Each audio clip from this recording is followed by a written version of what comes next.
My name is John Moriarty, and the topic of this presentation is the role of emergency management in planning and mitigating climate change and sea level rise. Climate change is a global long-term disaster that blurs the lines between human-induced threats and natural hazards.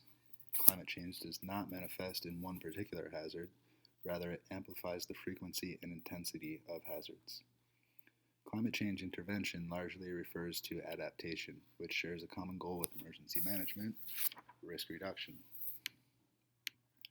Climate-related stressors include depletion of resources and energy, along with food and water, all of which can lead to human and national security threats. Risk elements of climate change are natural hazards, conflict over and supply of resources, and economic damage. These three elements often operate in tandem.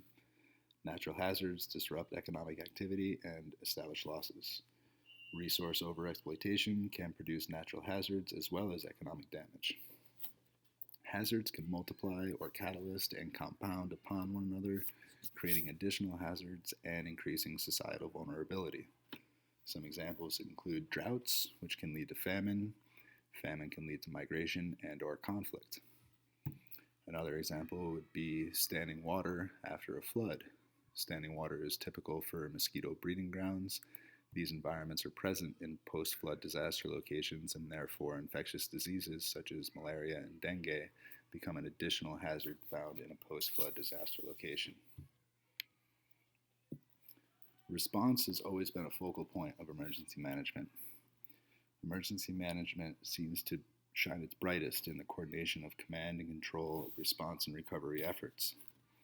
Access to assets, resources, order, responsibility, and protocol all enable procedural domination over response and recovery efforts.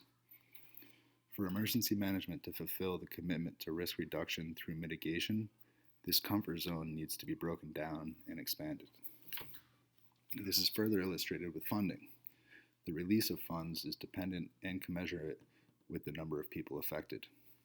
This clearly places a reactive approach to disaster management relying on disaster occurrence. The Stafford Act, in principle, reduced funds for jurisdictions who do not have mitigation planning, but in practice, the Stafford Act triggers funding by an actual disaster, not attempts to mitigate. Furthermore, Birkeland says, there is little relationship between mitigation planning and actual mitigation projects, which means that the recovery phase is where we see a window of opportunity offered to integrate mitigation measures. Rebuilding is typically the best time to get these strategies implemented since the disaster is still fresh. Mitigation strategies are actionable and preventative. They lessen the impact of natural disasters and reduce the frequency and intensity of their occurrence. Adaptation is similar to the preparedness phase of emergency management. Adaptation is the preparedness to the impacts and consequences of climate-induced hazards. Mitigation, on the other hand, goes for the root cause with long-term preventative strategies that address the underlying risk drivers of climate-induced hazards.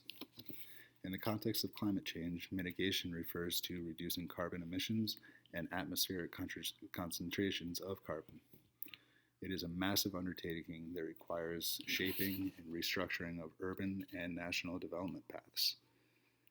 However, mitigation provides other disaster risk reduction benefits. Mitigating climate change is not all long-term. The same strategies that lead to long-term carbon offsetting act as short-term hazard defense mechanisms. Some examples include protected areas management of coastal ecosystems such as mangroves. Mangroves build up coastal resilience to hazards such as sea level rise and sea surges, while also acting as carbon sinks to reduce the global frequency and intensity of climate-related events. Additionally, adding green spaces to urban environments to increase the ratio of surface area permeability for urban flooding can also be a huge help. Actions such as these collectively build towards a global goal while investing locally and actually spending on strategies that reduce local risk and reduce the potential severity of hazards.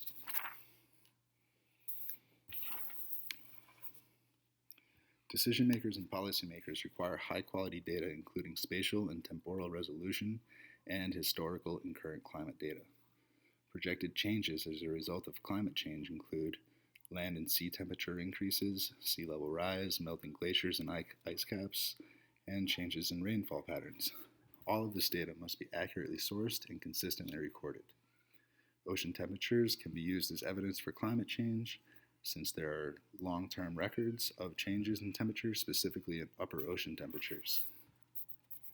Statistical probability occurs over time, but can also be applied to seasonal climate forecasting. Seasonal climate forecasting can also acclimate the population to climate forecasts, therefore normalizing climate forecasts. By rooting them in familiar language and ideally a familiar platform such as the Weather Channel, increased acceptance of long-term climate planning is likely. Lastly, emergency management's role and responsibility is to assess risk and record data for continued risk assessment and analysis. Assessing risks and investing based on evidence will create strategies that better address the underlying risk drivers while reducing vulnerability. Steps to follow would be 1. Identification of existential threat. 2. Prescription of plan of action in relation to perceived threat. And 3. Threat becomes part of a political agenda.